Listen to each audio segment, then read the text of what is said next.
আল্লাহ মাফ করুক, রাত হইলেই কিছু না কিছু খাইতে ইচ্ছা করে। আজকে বই পড়তেছিলাম, বই পড়তে পড়তে ভাল লাগতেছিল না। আর আমার বই পড়ার কথা আর বলেন না, এখানে ওখানে সব বই খাতা ছড়িয়ে ছিটিয়ে নিই। তারপরে উঠে ভাবতেছিলাম কি করা যায়, হাঁটতে হাঁটতে দেখতেছিলাম আম্মু কি রান্না করছে। আম্মু সকালে রান্না করছে আর রান্না করে নাই, দেখি ডাঁটা ডাঁটা তো আমার একটু খাইতে ইচ্ছা করে না। তারপরে দেখতেছিলাম অল্প ভাত আছে, আবার ভাতও বসাতে হবে। তারপরে আমার গুড্ডু সোনাকে একটু আদর দিচ্ছিলাম, দেখি গুড্ডু সোনাকে আদর দিতে যাই, দেখি ডিম আছে। ডিমগুলো দেখে আমি আম্মুর কাছে যাই, আম্মুকে গিয়ে বলি ফ্রিজতে ডিম নে।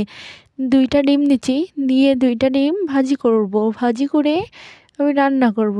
একবার বলতেছি মুরগির ডিম দে, একবার বলতেছি হাঁসের ডিম দে। তারপরে আমি হাঁসের ডিমগুলোই নিয়ে নিলাম। তারপরে আমি আলু খুঁজতেছিলাম, আলু খুঁজতে খুঁজতে দেখি 4-5টা আলু রয়েছে। আমি বলি এই কটা আলু দিয়ে আমি কী রান্না করব, আমি পারবো না এই কটা আলু রান্না করতে। তারপরে আমার গুড্ডু সোনাকে আমি খেতা গায়ে দিয়ে দিচ্ছি, কারণ তার অনেক শীত লাগতেছিল। আবার সে আমার সাথে একটু দুষ্টুমিও করতেছিল, আমার পিছু পিছু আসছে আবার যাচ্ছে।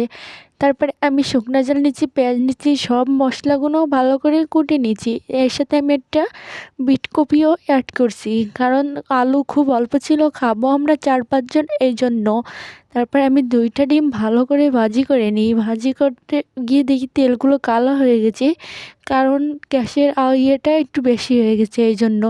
তারপরে আমি সব মাল মশলাগুলো দিয়ে নিই, দিয়ে নাড়াচাড়া করে নিই। এর ভিতরে আমি আবার একটু তেল অ্যাড করি, অ্যাড করার পরে লবণ দিই, লবণ দিয়ে লবণ দিয়ে ভালো করে নাড়াচাড়া করে নিই, যাতে মাল মশলার সাথে সব মিক্সড হয়ে যায়।